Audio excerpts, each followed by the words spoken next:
અમે સરસપુરના એવરેસ્ટ મિલન ચાર રસ્તાની બાજુમાં છે.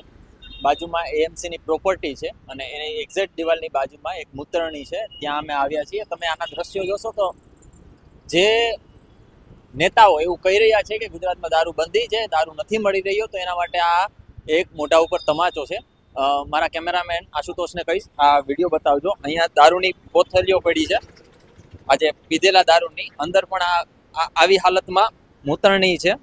તમે અંદર જઈશો ને જોશો તો તમને એવું લાગશે કે આ ખરેખર શું થઈ રહ્યું છે આપણા ગુજરાતમાં. જ્યાં જુઓ ત્યાં દારૂની થેલીઓને જોવા મળી રહી છે. અને મૂતરણીની હાલત તમે જોશો તો વિશ્વાસ જ નહીં કરી શકો, કારણ કે મૂતરણી એટલી ભયાનક સ્થિતિમાં છે. અને પાણી છે, પેશાબ છે, આ થેલીઓ છે, દારૂની કોથળીઓ તમારી સામે છે.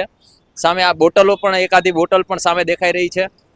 અને કોથળીઓનો ઢગલો આ એક જ દિવસની છે. આ તમે કદાચ કહેતા હોય કે ઘણા સમય નથી આની સાફ સફાઈ થઈ, એવું નથી. અહીંના સ્થાનિકોનું કહેવું એવું છે કે આ ગઈકાલે સફાઈ થઈ હતી અને આજે પાછી આવી રીતના ભરાઈ ગઈ છે. એટલે દરરોજ એટલા પ્રમાણમાં અહીંયા ખાલી માત્ર મૂતરણીની બાજુમાં જ દારૂ પીવામાં આવે છે.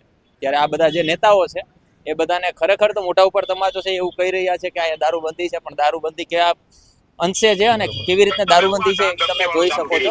આ બાબતે ઘણા બધા લોકો અને સ્થાનિક સ્વરાજ્ય સામે આવે છે ત્યારે ખૂબ દુઃખ થાય છે કે ગુજરાતમાં આ રીતે દારૂબંધી થઈ રહી છે. આ બાબતે તમારું શું માનવું?